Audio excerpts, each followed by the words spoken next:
Guys আমি এখন বাড়ি চলে এসেছি আর অলরেডি বাড়ি এসে স্নান করে পুজো দিচ্ছি, ঠিক আছে। আর আমি আমার গপুকে ভাইফোঁটা দেবো, তো সেটা আজকে শেয়ার করবো। আর আজকে হচ্ছে বৃহস্পতিবার, মানে ভাইফোঁটার দিন, ঠিক আছে। তো আমাদের তো ভাইফোঁটা বুধবারে দিয়ে দিয়েছি, বললামই তোমাদেরকে, যেহেতু আজকে আমাদের জন্মবারে দিতে পারবো না ভাইকে, তো সেই জন্য। বাট গপুকে তো আমি দেবো ভাইফোঁটা, তো তার জন্য কিন্তু আমি বাড়ি চলে এসেছি মা বাড়ি থেকে, আর এখন ফোঁটা দেবো। তো চলো, কিন্তু সব কিছু রেডি করে নিয়েছি এখানে, ঠিক আছে। আর এই যে দইটা কিনেছি, মানে আমাদের বনগাঁদের দই পাওয়া যাচ্ছিল না, যার জন্য এইটা কিনে আনলাম, যেটা দাম নিয়েছে 45 টাকা। তো ঠিক আছে, এই দইটা দিয়ে এখন ফোঁটা দেবো। তো চলো, সব কিছু রেডি সেডি করে নিয়েছি, চলো দিয়ে। আমি কিন্তু এর আগে কোনো বছরই গপুকে ভাইফোঁটা দিইনি। আর এই বছর যেহেতু ভাইকে ফোঁটা দিতে পারছি না, বৃহস্পতিবার পড়েছিল তার জন্য, তো সেই জন্য ভাবলাম গপুকেই ফোঁটাটা দেব। তো সকাল সকাল বাড়ি এসে স্নান করে একটু রেডি হয়েও নিয়েছিলাম। তারপর কিন্তু এক এক করে যেসব নিয়মকানুনগুলো ছিল আমি সবই করে নিয়েছি। আমি কিন্তু বাড়িতে ছিলাম না, ছিলাম মামা বাড়িতে। আর তোমরা অলরেডি ভাইফোঁটার ভিডিও দেখে নিয়েছো। সো আমি কিন্তু ভাইফোঁটার আগের দিনই ভাইকে ফোঁটা দিয়েছি, তৃতীয়া লাগার পরেই। ফোঁটার নিয়মটা যেমন ছিল তেমনই ভাবে আমি কিন্তু গপুকেও ফোঁটা দিয়ে নিয়েছিলাম, মানে দইয়ের ফোঁটা, চন্দনের ফোঁটা অ্যান্ড হচ্ছে কাজলের ফোঁটা। এত বছর ফোঁটা দিচ্ছি, কোনো বছরই কিন্তু গপুকে ফোঁটা দেওয়ার সুযোগ আমার হয়নি। তো এই বছর মনটা ভীষণ চেয়েছিল, সেই জন্য সবার ফার্স্ট ঘুম থেকে উঠে গপুকেই ফোঁটা দিয়ে নিয়েছিলাম। যেমনটা ভিডিওতে আমি বলেছি যে কেউই বাড়িতে ছিল না, আমি ফোঁটা দেওয়ার জন্য বাড়িতে এসেছিলাম। তো সে যাই হোক, বাড়িতে কেউ না থাকার জন্য ফোন স্ট্যান্ডে দিয়েই আমাকে ভিডিওগুলো করতে হয়েছিল।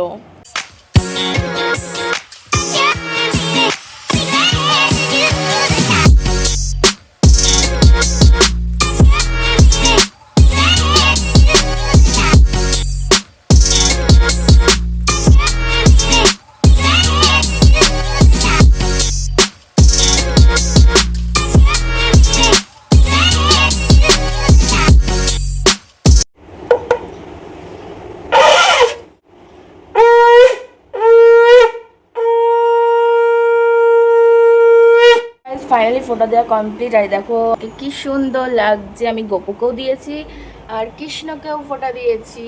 তো চলো, এখন আমি আবার যাবো মামা বাড়িতে। তো চলো, এগুলো একটু গুছিয়ে গাছিয়ে নিয়ে তারপর দেখাবো। তো গাইজ আমি কিন্তু পুজো দিয়ে নিয়েছি, সো এখন যাবো মামা বাড়িতে। আর মানে কি বলবো, খুব তাড়াতাড়ি করে দিয়ে দিলাম, কারণ যেহেতু আমি না খেয়ে রয়েছি, তো না খেয়ে দিয়ে গপুকে ফোঁটা দিয়েছি।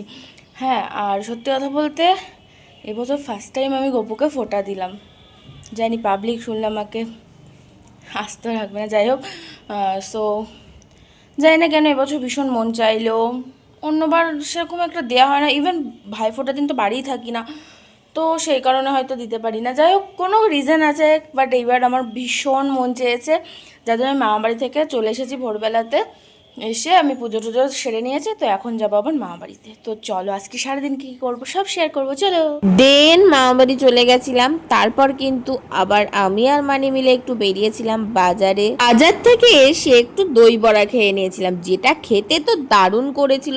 না না, এটা কিন্তু দোকানে তৈরি না, এটা একদম হোমমেড, যেটা তৈরি করেছিল আমার মামনি অ্যান্ড মানি মিলে।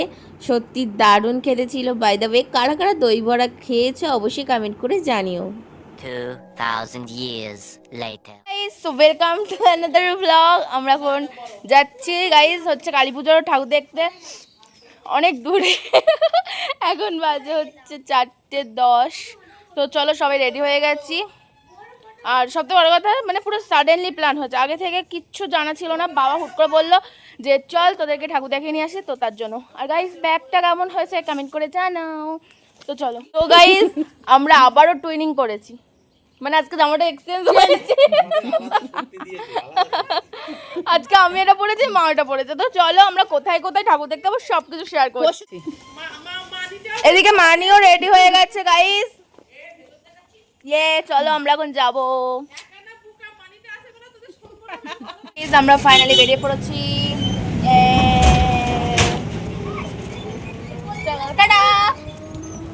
যাওয়ার পথে প্রচুর গল্প এবং রাস্তার সুন্দর ভিউ উপভোগ করতে করতে আমরা পৌঁছে গেছিলাম আমাদের ডেস্টিনেশনে। প্রতি বছর যেহেতু মামাবাড়ি কালী পুজো থাকে, তাই কালী পুজোর সময় আমাদের আর কোথাও ঘুরতে যাওয়াই হয় না। এবছর যেহেতু মামাবাড়ি পুজোটা ছিল না, তাই সবাই বাড়ি বসে ভীষণ বোর হচ্ছিলাম, তাই ভাবলাম যাই ঘুরে আসি। তো আমরা তো অনেক জায়গায়ই ঠাকুর দেখেছিলাম, যেমন গোপালনগর, চাকদা, বিষ্ণুপুর, সিলিন্দা। এবার বলো কারা কারা এই জায়গাগুলো থেকে আমার ভিডিওটা দেখছো, অবশ্যই কমেন্ট করে জানিও। আর আমি তো প্রথমবারই গেছিলাম, বাট এত বড় করে পুজো হয় সত্যি। আমাদের বনগাঁয় কিন্তু এত বড় করে পুজো হয় না, সো গিয়ে তো ভীষণ ভালো লেগেছিল। এই প্যান্ডেলটা আই থিঙ্ক কলকাতার দিকে কোথাও একটা দুর্গা পুজোতে হয়েছিল, বাট কালী পুজোয় যে এত বড় করে প্যান্ডেল হয় আমি তো ফার্স্ট টাইমই দেখলাম। যেহেতু আমাদের বনগাঁতে দুর্গা পুজোটাই বেশি ফেমাস, তাই কালী পুজোটা কিন্তু এতটা জমজমাট হয় না যতটা ওইখানে ছিল।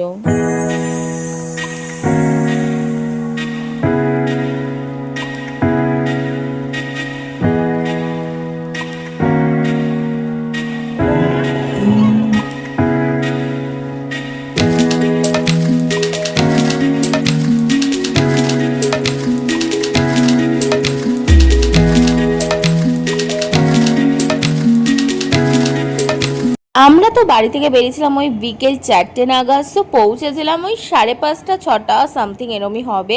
তো গিয়ে আয়াম তো পুরো অবাক, এত সুন্দর ডেকোরেশন ছিল প্যান্ডেলটা। তো ওইখানে থিম কিন্তু ছিল আমেরিকার লাস ভেগাস স্পেয়ার, যেটা 11D লাইটিং শো, 42 ফুট প্রতিমা ছিল।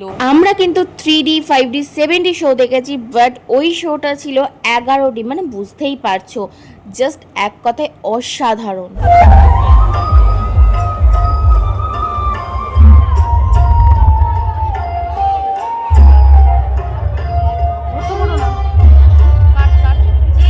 এই প্যান্ডেলের থিমটা তো তোমাদের সাথে অলরেডি আমি শেয়ার করে ফেলেছি, বাট ভেতরটা যেন আরো বেশি সুন্দর। যেমন সুন্দর প্রতিমা, তেমন সুন্দর চারিদিকের ডেকোরেশন। আমরা সবাই জানি বাঙালির 12 মাসে 13 পার্বণ, সো ভেতরে কিন্তু 12 মাসে কি কি রিচুয়ালস, কি কি পুজো আশ্রা হয়, সমস্ত কিছু বেশ পোস্টারে ছবি টাইপের করা ছিল। এই দেখো তোমাদের আমি এক ঝলক দেখিয়ে দিলাম, বেশ ভালো ছিল।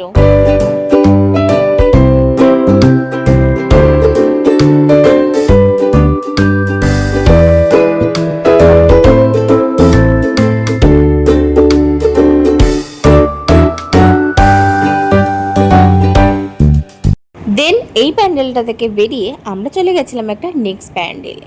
বাট এখানকার যে কটা প্যান্ডেলে গেছিলাম প্রত্যেকটাই কিন্তু বেশ সুন্দর ছিল। আমি তো ভিডিওতে 3-4টা জায়গার নাম বলেছি, যেমন গোপালনগর, বিষ্ণুপুর, চাকদা, সিলিন্দা। সো কোনটা কোন জায়গা প্রপারলি ভাবে আমি বলতে পারবো না, বাট এই প্যান্ডেলটাও বেশ ভালো ছিল, যেটার থিম ছিল ডাকঘর।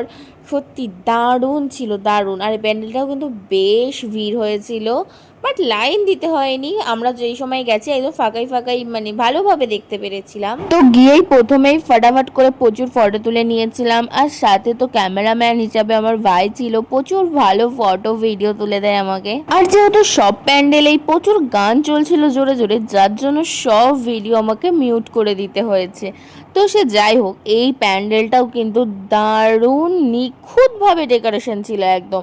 আর এখানে দেখো মায়ের কিন্তু পঞ্চমূর্তি ছিল। আচ্ছা, এই ব্যাপারটা তোমাদের ওপরেই ছেড়ে দিলাম, তোমরা গেস করো তো এখানে মায়ের পঞ্চমূর্তি কি কি রূপ রয়েছে, অবশ্যই কিন্তু কমেন্ট করে জানিও।